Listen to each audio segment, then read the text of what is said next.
Hi, this is Richard Campbell from DotNetRocks. I'm here on day 3 of Build in Anaheim, California, and with me is Adam Cogan. Hi, Adam. Good morning, Richard. So, my friend, what have you seen in Build so far? A bloody lot. It's overwhelming, isn't it? There's almost too much going on. It's got to be the most I've seen at any conference, probably ever, although I was pretty blown away when .NET came out. But I think I was expecting big things then, where this time it was a secret, and I wondered if there was that much they could really do, although I thought there would be some out there announcements. But there's just been a deluge of information. And you're not alone in describing this as like PDC 2000, that this was a big jump and that a little bit of secrecy actually worked for them, and we're all been kind of blown away. You build an awful lot of apps down in Australia for companies, and are you looking at this tablet hardware and thinking, how would my customers use this? Definitely. I've actually been sitting in those sessions thinking of scenarios that customers can take advantage of these, a whole new world of applications. We got they talked about reimagining, and I thought, oh, it's quite interesting. And then there I am sitting there, imagining, scenarios that give a customer a competing advantage. So can you walk me through a couple? What are you thinking about? How would you use this hardware?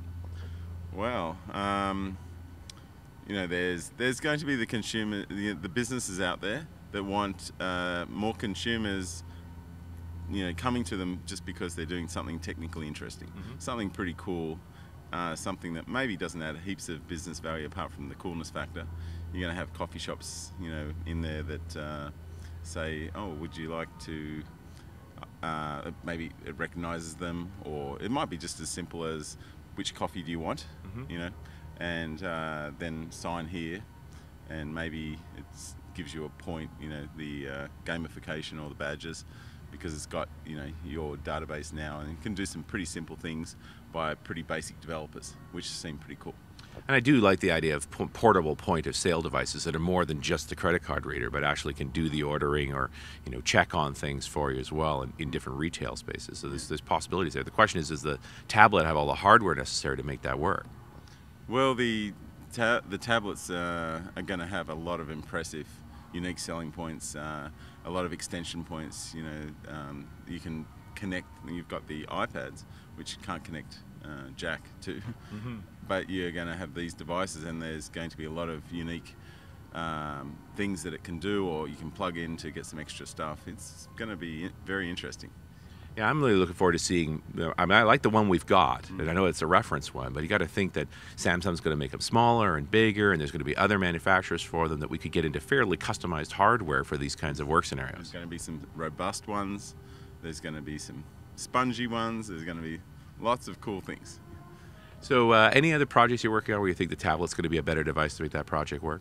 Well, there's things I can think of at the moment where we're developing some applications for medical staff, and they want something to walk around. They want it to, customers paranoid it won't be simple enough. It's got to be super simple. Apparently the customer tells me these users are no less than my mum.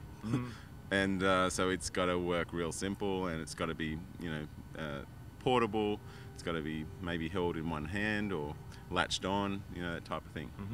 And I can see, the Metro UI is it's chunky, it's got good size to it, that if you actually use that UI for a particular app so that you can strip the machine down and just focus on the few things they need to do, it seems like that would be the simplest way to go. Yeah, I'm surprised how keen I am on that Metro UI, because I have actually used the Metro UI and some other things, and it was just different.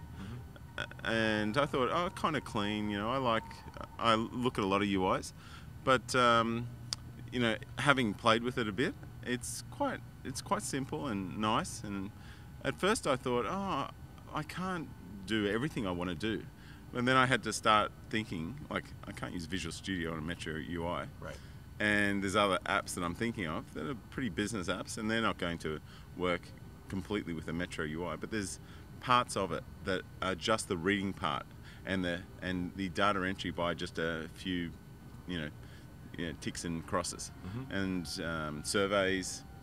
Walking into you can walk down the local mall and go into different shops, and you're going to benefit straight away if you walk in and certain stuff comes up, you'll ask preferences, you know, dresses, not that I buy dresses, but you can imagine trying to envisage that dress, you know, on you, or you don't have your kid with you, and you know, doing lots of cool stuff. Yeah, and that sort of digital clipboard approach, that you don't use a clipboard for everything, but you That's do right. use it for certain things, and then a little bit of writing, mostly clicking around, checking off the boxes, that all works in that form factor.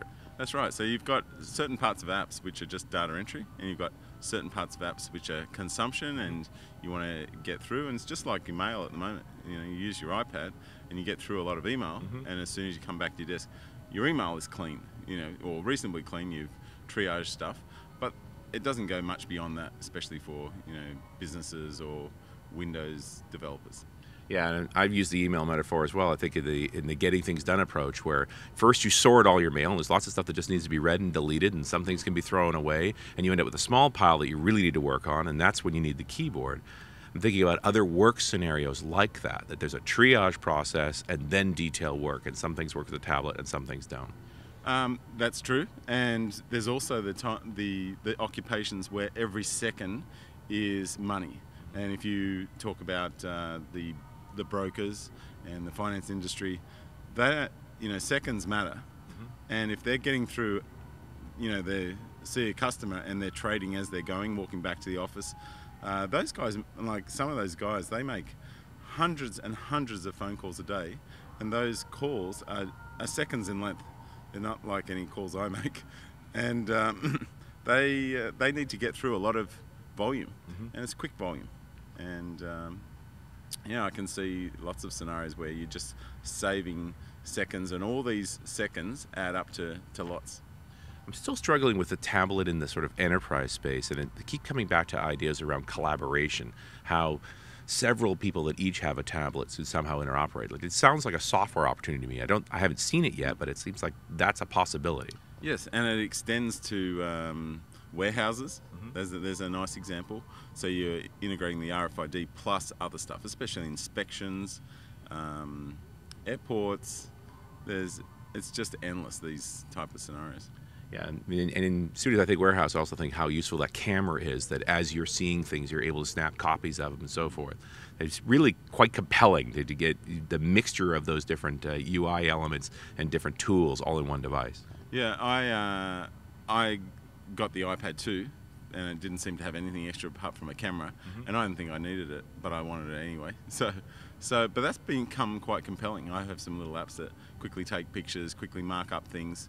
They're a little bit like, it's Screen Chomp from TechSmith, actually.